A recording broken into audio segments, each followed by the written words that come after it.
کسی طرح سے بھی اس میں جز بد نہیں ہونا ہے، کسی طرح سے ہم کو ناراضگی کا اظہار نہیں ہونا چاہیے، کسی طرح سے اس میں تنفر ہمارے یہاں نہیں آنا چاہیے۔ اس طرح کی چیز میں ہم بطیب خاطر اپنے دل کی خوشی کے ساتھ اس کو انگیز کریں، برداشت کریں، تب اللہ رب العالمین کے یہاں یہ چیز کافی اہمیت کی ہوتی۔ تو مجھے ایسے لگتا ہے کہ والعصر کے اندر جو قسم اللہ رب العالمین نے کھائی ہے ان چاروں چیزوں کے ذکر کرنے سے پہلے، تو گویا زمانے کی قسم کھا کر کے اللہ تعالیٰ نے وقت کی قدر و قیمت دکھانا چاہا ہے کہ وقت کی قدر و قیمت کرو، اس کی قدر کو پہچانو۔ ایمان لانے والے سب سے زیادہ مستحق ہیں اس بات کے کہ وہ اس وقت کی قدر و قیمت کو سمجھیں۔ عمر اللہ تعالیٰ نے پہلی قوموں کو بہت زیادہ دی تھی، کئی سو سال وہ زندہ رہتے تھے، مگر اس امت محمدیہ کو تھوڑی سی عمر دی ہے، لیکن اللہ تعالیٰ نے اس تھوڑی عمر کے دینے کے ساتھ ان کو کچھ ایسی چیزوں سے نواز دیا ہے جن کے ذریعے سے وہ گزشتہ امتوں کی لمبی عمروں کا مقابلہ ہی نہیں کر سکتے ہیں، بلکہ اس سے آگے بڑھ سکتے ہیں۔ اللہ تعالیٰ نے ایسے فضائل سے نواز دیا ہے اس امت کو کہ تھوڑا کرو اور زیادہ پاؤ۔ بخاری کی روایت، مشہور روایت آپ کے سامنے ہے کہ ایک شخص کی مثال دی گئی ہے کہ اس نے ملازم رکھا بعض لوگوں کو، تو انہوں نے دوپہر ہوتے ہوتے اپنے آپ کو اس عمل سے، اس کام سے ہٹا لیا اور کام چھوڑ دیا اور تھک ہار گئے۔ دوسری قوم کو لگایا، دوسرے لوگوں کو لگایا، تو انہوں نے سہبہار تک کیا اور وہ بھی اپنا کام چھوڑ بیٹھے۔ پھر تیسرے گروہ کو لگایا تاکہ وہ شام تک کرے۔ تو یہ امت محمدیہ ہے کہ اس کو عصر کے بعد سے شام تک کا وقت دیا گیا ہے۔ تو جب اجرت دی گئی تو ایک قیراط، پہلے والوں کو ایک قیراط، اور تیسرے گروہ کو دو قیراط سے نوازا۔ تو پہلے دونوں گروہوں نے ناراضگی کا اظہار کیا کہ ہم کو کام زیادہ کرنا پڑا، ہم زیادہ وقت لگائے اور ہم کو اجرت کم مل رہی ہے، اور یہ قوم تھوڑے وقت کام کر کے زیادہ حاصل کر رہی ہے۔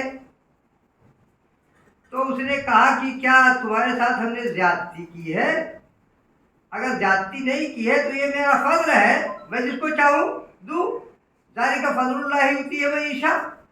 یہی اللہ تعالیٰ نے آیت میں بھی کہا ہے، ذالک فضل اللہ یؤتیہ من یشاء، اللہ تعالیٰ اپنا فضل جس کو چاہتا ہے دیتا ہے۔ تمہارے ساتھ کوئی زیادتی نہیں، تمہارے ساتھ عدل کا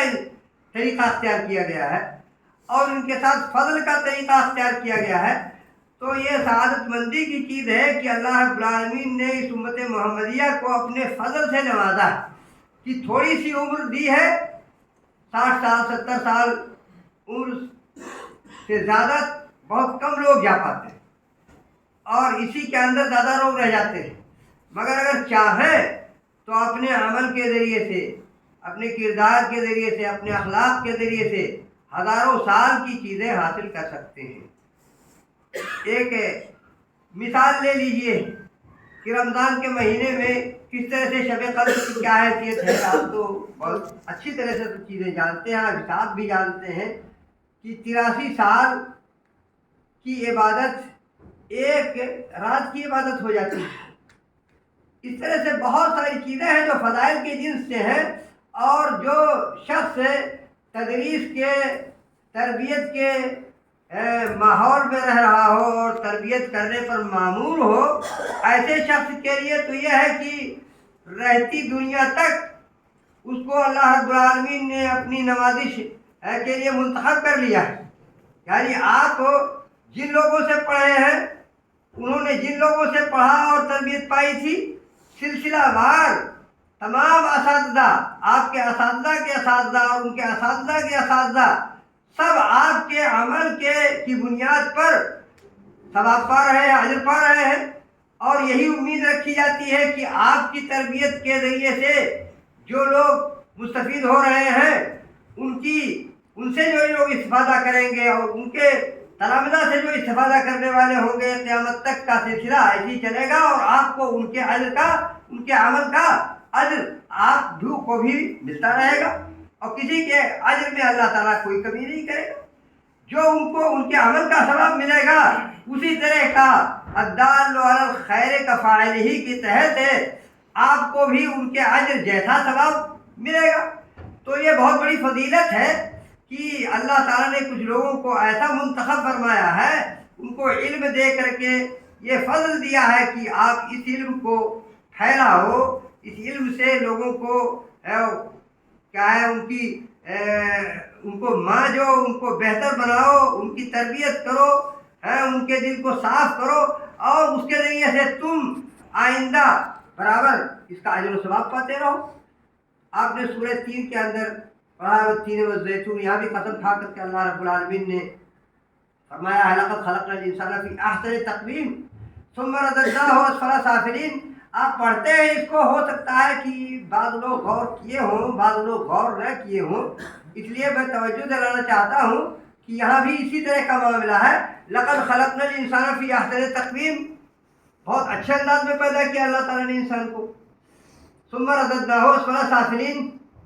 پھر بہت کمزور حالت میں کر دیا، عقلی اعتبار سے، جسمانی قوت کے اعتبار سے، علمی طاقت اور قوت کے اعتبار سے تمام چیزیں جو ہے بہتر انداز کی تھیں۔ پہلے بچہ تھا تو یہ طاقتیں بہت کم انداز کی تھیں، بہت گھٹیا تھیں یا نہیں کی طرح سے تھیں۔ دھیرے دھیرے جوان ہوتا گیا، ساری طاقتیں، ساری قوتیں، ساری صلاحیتیں بہتر انداز کی ہو گئیں، اور جتنا ممکن تھا وہ سب انہوں نے حاصل کر لیا۔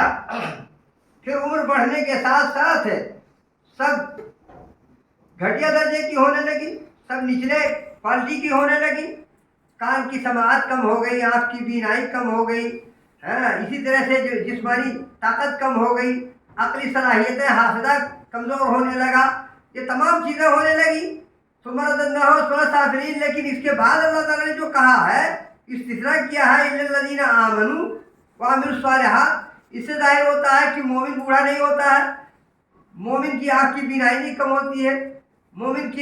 کا علم نہیں کم ہوتا ہے، مومن کا حافظہ نہیں کم ہوتا ہے۔ الا الذین آمنوا وعملوا الصالحات، سوائے ان لوگوں کے جو ایمان لائے، تو کیا وہ لوگ بوڑھے نہیں ہوتے؟ اسفل سافلین میں جاتے ہیں؟ جاتے ہیں؟ کچھ اور مطلب ہے اس کا؟ اس سے ظاہر یہ ہوتا ہے کہ اس کا کچھ اور مطلب ہے، وہ مطلب آگے والے حصے میں بیان ہوا ہے، فَلَهُمْ أَجْرٌ غَيْرُ مَمْنُونٍ، ان کے لیے ایسا اجر ہے جو نہ کٹنے والا ہے۔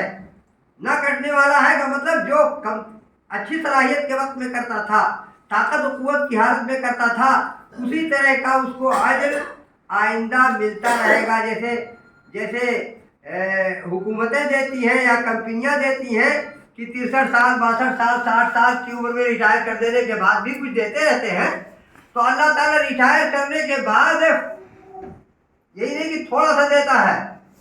بلکہ کئی گنا کر کے دیتا ہے، جیسا کہ اس کا طریقہ ہے۔ ایک کرتے ہیں 10 دیتا ہے، تو ایسے ہی جیسے اس وقت دے رہا ہے جب طاقت قوت ہے، تو اس وقت بھی دے گا جب طاقت قوت ختم ہو جائے گی اور